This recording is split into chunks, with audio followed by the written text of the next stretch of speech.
Hi, this is LP, and you're watching Bobby Me.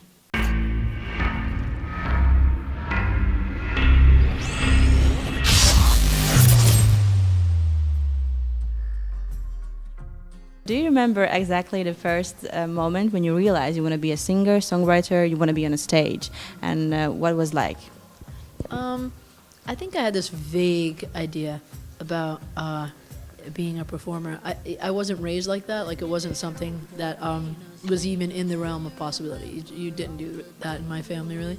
So I don't really know. It's very like I think when we were kids, we would like be in my friend's basement and like pretend to play like tennis rackets and like scream to like our favorite songs, and I remember never feeling so good as that. I was thinking about that the other day. I was actually thinking about that on stage, and I was like, wow. I was like, I actually do this for a living. What a weird concept, So, but yeah, and then I don't know. I just think my mom passing away when I was young really kind of made me feel like life is short, and you should truly just dig what you do for your life's work. Because I don't really know who you're living for if it's not for you and your immediate people around you. I mean, obviously, you're trying to live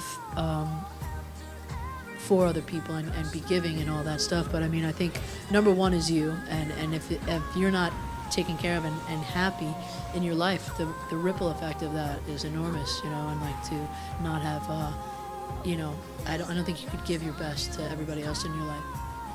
Do you actually remember your first song that you wrote? I think I wrote a song called Hello one time, not the Adele version. Adele, I wrote that song first when I was 6 with my mother. But yeah, something like that, it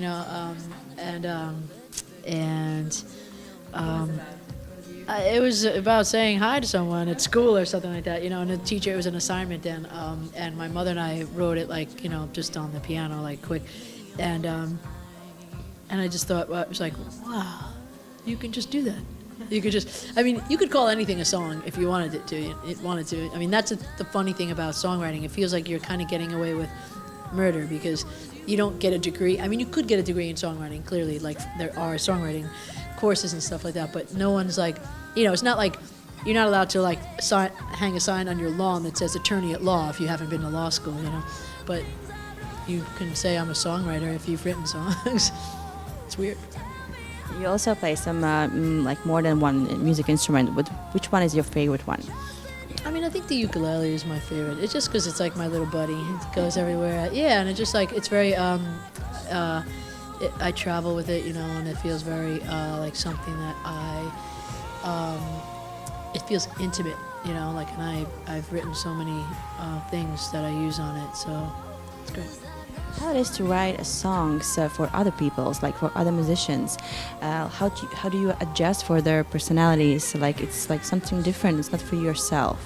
It depends, I try not to do that so much. I try to write as universally as possible. I go a little deeper and a little harder, I think, lyrically sometimes with myself, but still, I try not to. I think I've been wrong more than once when I've written for somebody else thinking I knew what was going on with them. So it's more like a stylistic, like a genre thing. Like I like kind of go toward their genre more and just try to write a great song and not try to write something that, like, because I don't know Rihanna. I don't know what she does on a daily basis. You choose her before, and then you start to think this song will be her song. So, and then you start to write. It depends. Yeah, I mean, that's what we kind of do. Like, we kind of try to get into a place where we could hear Rihanna singing a song like that, or you just never know. I mean, there are songs that are in my set tonight that have been on hold for like Rihanna, Miley, like people like that, and you're just like, and I think about that sometimes, like, wow, it'd be weird if they actually did the song, Okay, so you also started your career pretty early. What was the thing that kept you going? I think, I mean, I have to say, like, I was lucky, because for the last 10 years I've been like making a living as a songwriter, and I've been getting deals as an artist and doing, making a really nice living, not like the crazy, like celebrity living that people make, but I was doing well, just for songwriting and stuff. So that kept me in the game, I think, you know, because I was able to do that, and I was very lucky. And I think also just the, I think, you know, getting my first song cut with another artist kind of kept me going, and getting, you know, my first deal or so, like, just so I was like, I'm not crazy, you know, like I'm like, at least there's something, some kind of thing happening. And then, you know, even though there was that, I felt like I still had to like be like, I just keep like, try to look this far ahead of me instead of like, you know, thousands of years ahead of me. Just like kind of try to keep writing songs and remember that why I do it, because, you know, if I was a painter, I think everybody always like, painters are fine. Like painters can paint their whole lives. A painter could paint for 20 years and then suddenly make it, and people are like, of course, he's a painter. I mean, but a songwriter is supposed to write like their first two songs and be like, instant fame, you know. And but I think, you know, it's like I kind of approach songwriting like a painter. I just keep writing songs. I don't like, by the time Lost on You started to become a hit, I'd already written like maybe like 40 or 50 songs since then, you know. It's like a year after, you know.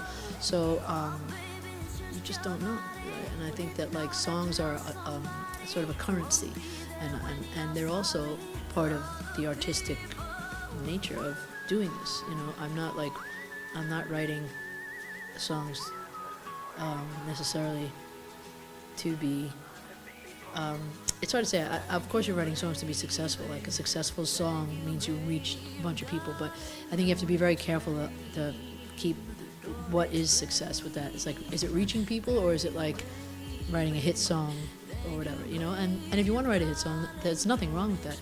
I'm just saying, I think for me, it was just like feeling like I was getting better as a songwriter and expressing myself. Long-winded answer. So. What is your future plans? Well, after this, I'm gonna go and have a cup of tea and maybe a sandwich. No, my future plan. I don't know, just more of the same, to be honest. Like, you know, keep writing songs, and just try to get better. You know, like you know, two of the you know, massive artists that we lost in the last year or so, David Bowie and Leonard Cohen, are like an inspiration to me. Whereas I feel like they wrote records right before they died, or, you know, the few years before they died, that were, I think, comparable to some of their best work. And I was like, you know, who does that, you know? And I think that that's something to aspire to, that I do. And I just think, like, you know, the journey of your life, like, that gives you like all these different thoughts and emotions, you know, can contribute in a great way to songs that like will then connect to everybody. We're all kind of going through the same thing, you know, in a certain way. So just more of the same.